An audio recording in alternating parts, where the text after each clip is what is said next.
Breaking right now, the British royal family mired in one of its biggest crises in history. On the morning of the 14th of February 2026, a private legal filing submitted through a California-based financial trust vehicle arrived in the monitoring systems of the Duchy of Cornwall's legal office with the particular quietness that the most consequential documents so often carry. It had not been submitted with any expectation of detection. It had been structured with considerable legal sophistication to move through the standard financial registration channels without triggering the institutional flags that a more visible filing would have activated. The trust vehicle through which it was submitted bore no name with any direct connection to the Sussex household. Its registered directors were two California-based financial administrators whose professional histories contained nothing that would have drawn attention in isolation. Its stated commercial purpose was described in language so carefully generalized that a reviewer without specific contextual knowledge of what they were looking at would have had no particular reason to pause. The reviewer at the Duchy of Cornwall's legal office had that contextual knowledge. Within 40 minutes of the filing's appearance in the monitoring system, it had been printed, annotated, and placed in a sealed envelope addressed to Prince William's private secretary. The handwritten note attached to it contained 4 words: "This requires your attention." William received it before 9 o'clock that morning. By the following evening, 3 legal instruments had been activated in response. And by the end of the 72 hours that followed, the most sophisticated financial architecture Meghan had ever constructed had been rendered structurally impossible without a single public word being spoken about its existence. Before we begin today's royal update, I want to take a quick moment. Many of you watch these videos but haven't subscribed yet, and you don't want to miss the latest developments and fascinating stories from the world of royalty. Subscribing is completely free and keeps you updated as everything unfolds. While you're here, tell us, where are you watching from? Share it in the comments. It's amazing to see viewers joining us from all around the world. To understand the full weight of what that filing represented, one must understand the position Harry and Meghan occupied in the opening weeks of February 2026. The picture presented to the public through their carefully managed social media presence and the occasional strategically placed media narrative bore only a partial relationship to the reality that those closest to the household were privately describing.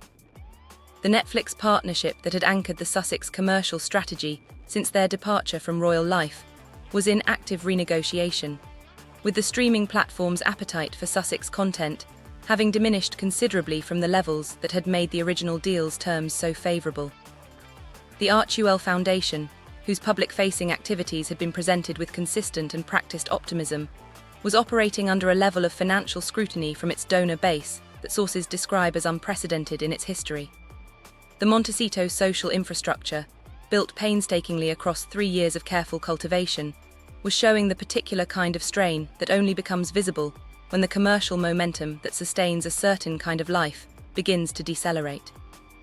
And beneath all of it, invisible to the cameras and the carefully curated appearances and the management team whose job it was to ensure the surface held, was a marriage whose private fault lines had been deepening with a consistency that those closest to both parties had been observing with growing concern for the better part of a year. The $37 million figure at the center of the filing was not a single sum.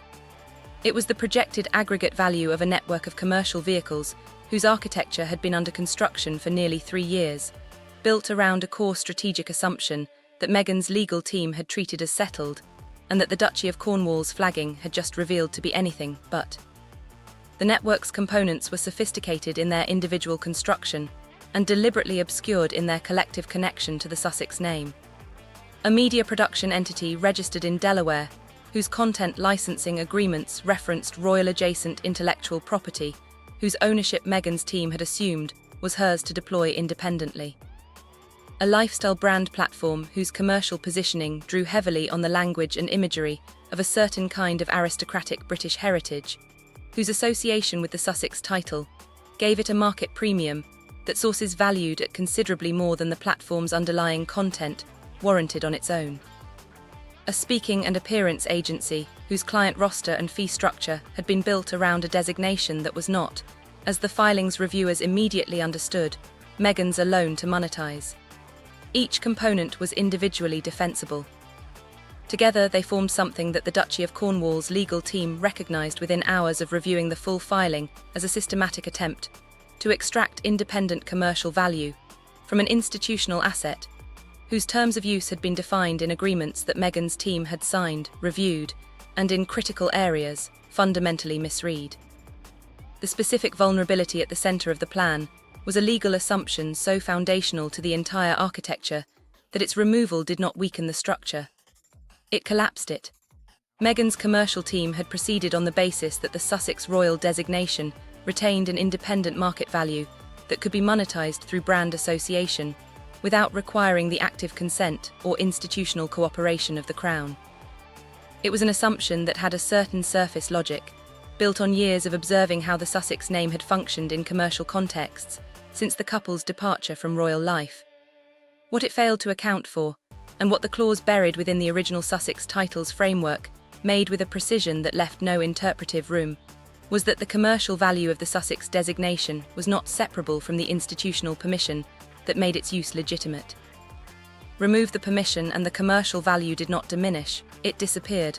William had known about this clause for years. He had not created it, but he understood it completely. And on the morning of the 14th of February 2026, with a sealed envelope on his desk and a filing that told him everything he needed to know about what had been attempted and why, he picked up the telephone and made the first of 3 calls that would dismantle in 72 hours what had taken 3 years to build. The first call William made on the morning of the 14th of February 2026 lasted 11 minutes. It was placed to the senior legal counsel of the Duchy of Cornwall, a man who had served the institution for over 2 decades and whose familiarity with the specific provisions of the Sussex titles framework was, by design, more comprehensive than that of any other living practitioner. The conversation was not exploratory.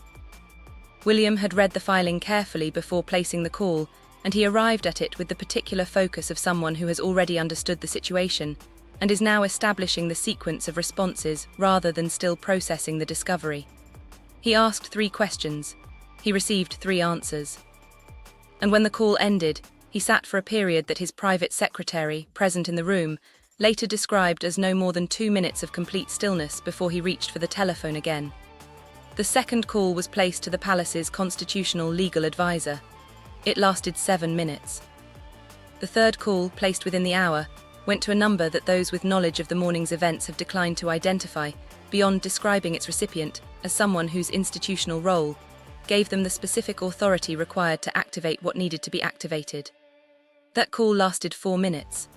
By the time William's private secretary had arranged the 2 documents requiring signature, the legal machinery that would dismantle Meghan's financial architecture was already in motion. It had been set in motion, not with drama or announcement, or any of the visible institutional responses that the media had been trained over years of Sussex coverage to anticipate and interpret. It had been set in motion with the quiet efficiency of a man executing a response that had, in its essential outlines, been prepared long before the specific occasion requiring it had arrived.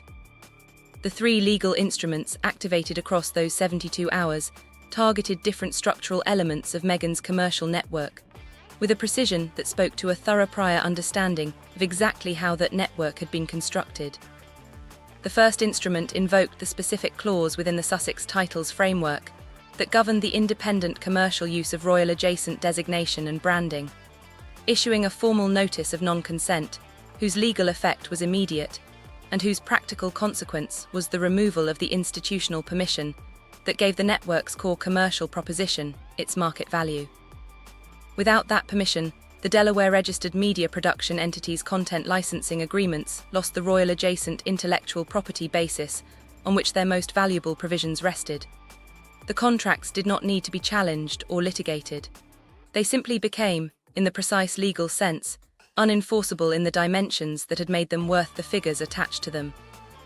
The second instrument addressed the lifestyle brand platform directly, invoking provisions of the titles agreement that governed the use of language and imagery associated with the Sussex designation in commercial contexts, and formally withdrawing the institutional tolerance that had allowed a degree of brand association that the agreement's strict terms had never actually authorised.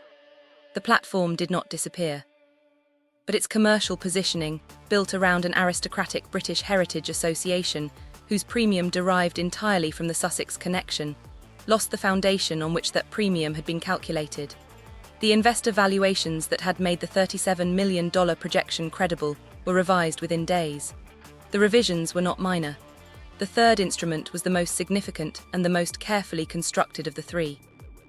It addressed the speaking and appearance agency's fee structure directly, invoking the clause that governed the commercial monetization of the Sussex title in contexts where the institutional relationship it implied was being used as a primary selling point, without active royal consent. The agency's existing client commitments were not affected. But its forward booking model, built around a designation whose commercial value the agency had been representing to clients as independently deployable, required immediate and material restructuring. 3 clients withdrew their commitments within 48 hours of receiving the revised terms. 4 others requested renegotiation. The aggregate financial impact on the network's projected $37 million value was, sources confirm, devastating. Harry learned the full dimensions of what had been filed and what had been activated in response through his own legal team rather than through William directly. The briefing took place on the afternoon of the 15th of February, 24 hours after the Duchy of Cornwall had flagged the original filing. Those present describe a man who listened to the complete account without interruption and without the visible emotional response that the gravity of what he was hearing might have been expected to generate. He asked 2 questions when the briefing concluded. The first was technical, concerning the specific legal provisions that had been invoked and whether they had been applied within their authorized scope. The answer was yes, completely and without overreach. The second question was not technical at all. It was personal, and the answer he received to it, sources say, was the thing that produced the 24 hours of silence that followed. During those 24 hours, Harry did not speak to Meghan's legal team. He did not contact the palace. He did not reach out to the media management apparatus that had been activated on the Montecito side within hours of the filing's exposure. He sat with what he had been told, and he thought about it with a thoroughness and a honesty that those closest to him say had been, for a considerable period, notable by its absence. What emerged from that silence was a decision that nobody in either household had anticipated, and that would, in the days that followed, reorder the entire landscape of the Sussex situation in ways that no legal instrument and no commercial strategy had been designed to address. He contacted William directly, not through lawyers, not through the palace's formal communication channels, not through any of the intermediary structures that had mediated every significant exchange between the 2 brothers for the better part of 5 years. A personal communication, described by sources with knowledge of its existence as brief, unguarded, and carrying the particular quality of something written by a man who has stopped performing and started speaking. William's response came within 3 hours. Those who have been told of its contents describe it as equally unguarded and considerably more emotional than anything William has committed to written communication in recent memory. What passed between the 2 brothers in those exchanges has not been disclosed in full and may never be. But what followed them, in the 72 hours after Harry's communication arrived, was a decision whose implications extended far beyond any financial filing or legal instrument. Harry had decided to relinquish his titles, not under pressure, not as a condition of any negotiated settlement, but as an act of personal clarity arrived at through the particular honesty that sometimes only becomes possible when everything constructed around it has finally fallen away. There is a particular kind of weight that only reveals its full magnitude in the moment of its removal. It is the weight of an identity carried so long and so completely that its presence has ceased to register as a burden and has become instead a kind of permanent atmospheric condition, shaping everything around it without ever quite being named as the thing doing the shaping. Prince Harry had carried his royal titles across every chapter of the preceding 6 years with precisely that quality of unacknowledged burden. Through the departure from royal life and the opera interview, and the Netflix documentary and the memoir, and every other public act of institutional separation that had defined the Sussex narrative since 2020, the titles had remained. Not because their retention had been an oversight or a bureaucratic omission, but because Harry had, in ways that his public positioning had never quite acknowledged, and his private communications had never quite resolved, been unable to fully separate his sense of self from the designation he had been born into, and had spent his entire life inhabiting. The relinquishment that he now set in motion was not therefore a simple administrative act. It was the conclusion of a reckoning that had been building across years of accumulated private honesty, and that had finally, in the particular crucible of the week of the 14th of February 2026, reached the temperature at which the remaining resistance dissolved. The titles being surrendered carried a historical and institutional weight that those outside the monarchy's inner architecture have rarely been given the tools to fully appreciate. The Duke of Sussex designation, conferred on Harry's wedding day in May 2018, was not merely a social honorific. It carried with it a set of institutional relationships, legal obligations, and commercial associations, whose full dimensions had been the subject of negotiation, dispute, and managed ambiguity across every year of the Sussex saga. The HRH designation, retained through the Sussexit negotiations in a compromise that had satisfied neither side completely, and had generated ongoing institutional tension ever since, represented something more personal and more resistant to clean separation. It was the designation Harry had carried since birth. The one that had been present in every significant moment of his life before Meghan, and that had continued, whatever the public positioning around it, to exert a gravitational pull on his identity that the California sunshine and the Archuel branding and the carefully constructed narrative of liberated selfhood had never fully counteracted. Relinquishing it was not, sources close to Harry confirm, a decision he arrived at easily or quickly. It was a decision he arrived at completely. And the difference between those two things was, in the end, everything. The palace's internal response to Harry's communication moved through several distinct registers before settling into the particular institutional composure that the monarchy reserves for moments of genuine historical significance. Among certain senior aides, there was a quiet relief whose existence they would not have publicly acknowledged, but whose presence was unmistakable to anyone in the room when the news moved through the relevant offices. Among others, and this surprised those who observed it, there was something closer to genuine sadness. Not for the institution and not for the resolution of a years-long tension, but for a young man who had arrived at this point through a path that nobody, regardless of their position on the choices that had defined it, would have wished for him. King Charles received formal notification through his private secretary and requested an hour of undisturbed time before responding to anyone.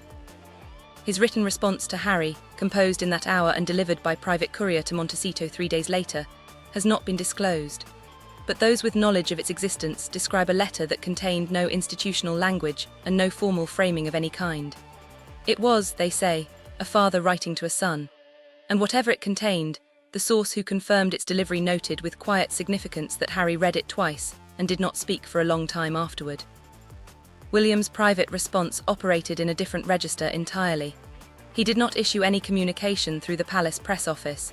He did not brief royal correspondence or authorize any background framing of the kind that shapes media coverage without producing attributable quotes.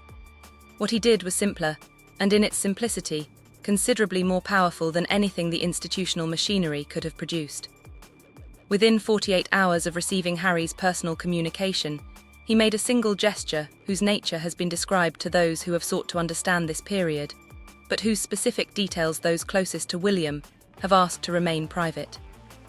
What can be said is that the gesture required no legal instrument and no institutional authorization, and that it was directed not at the press or the palace or the commercial situation or any of the other dimensions of the Sussex saga that had consumed so much attention across so many years.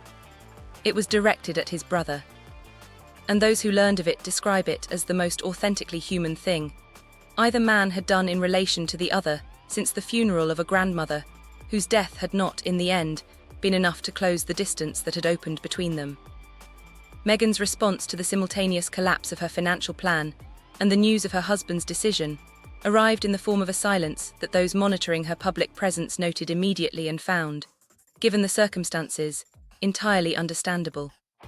The social media platforms that had functioned as the primary vehicle of the Sussex public narrative went quiet in a way they had not gone quiet since the days immediately following Queen Elizabeth's death. Her management team convened in emergency session within hours of the title's relinquishment, becoming known internally, facing a situation whose dimensions exceeded the brief of a communications strategy and required something closer to a fundamental reassessment of every assumption on which the Sussex brand had been constructed. One source close to the household, speaking with the careful understatement of someone choosing their words with considerable deliberation, confirmed only that the week of the 14th of February 2026 had been the most difficult week Meghan had experienced since the couple left Britain. It was a description that those who understood the full dimensions of what that week had contained recognized immediately as a significant understatement. In the days that followed Harry's formal relinquishment, the palace communicated what had happened with the particular institutional economy of an organization that understands the difference between saying something and meaning it. There was no press conference, no carefully staged announcement designed to maximize the visual impact of a moment the institution might easily have weaponized for public sympathy. The official royal website was updated on the morning of the 19th of February 2026 with the quiet efficiency of a routine administrative adjustment. The Sussex designation was removed from the family page without ceremony, without accompanying statement, and without any of the editorial framing that would have signalled a desire to be seen managing the moment. The palace was not managing the moment. It was simply recording a fact. And the restraint with which it did so communicated, to everyone paying attention, something more powerful than any statement could have achieved. The institution had not won. It had simply, finally, and completely moved on. The financial consequences for the Sussex commercial network in the weeks following the dismantling of Meghan's plan were considerable, and in certain dimensions, significantly more serious than the public-facing Archewell narrative acknowledged. 3 of the network's primary commercial partnerships restructured their terms in ways that materially reduced their value. 2 investor commitments were withdrawn without public explanation. The $37 million projection that had anchored the filing was revised downward by figures that sources describe only as substantial. The lifestyle brand platform underwent a quiet repositioning that removed the most explicit of its royal-adjacent associations and replaced them with language whose market premium was, without the Sussex designation underpinning it, considerably more modest. It was not a collapse, but it was a reckoning. And it was a reckoning that arrived not through external attack or institutional hostility, but through the simple and irresistible logic of a commercial architecture whose foundational assumption had been wrong. Harry was seen for the first time publicly 10 days after the relinquishment, photographed alone on a hiking trail in the hills above Montecito in the early morning light. He was not accompanied by security. He was not wearing anything that carried any designation or brand or institutional association of any kind. He looked, in the single photograph that was taken from a considerable distance by a passing hiker who did not initially recognize him, like a man who had put something down and was still adjusting to the unfamiliar sensation of walking without its weight. Those closest to him use a word to describe the quality they observed in him in the days following his decision that they acknowledge is complicated and insufficient, and the best available approximation of something that resists precise description. The word is free, not happy, not resolved, not arrived at any destination that announced itself with clarity, just free, in the particular costly way of a man who has finally told himself the truth and discovered that the truth, however difficult its arrival, creates a space that nothing constructed around a different story ever could. The House of Windsor breathed differently after February 2026. Not because a crisis had been resolved or a chapter had been closed with the satisfying finality of a story that knew it was being watched, but because something genuine had happened inside it, something that owed nothing to management or messaging or the careful choreography of institutional self-presentation. A brother had let go, and another brother had, quietly and without audience, reached out his hand.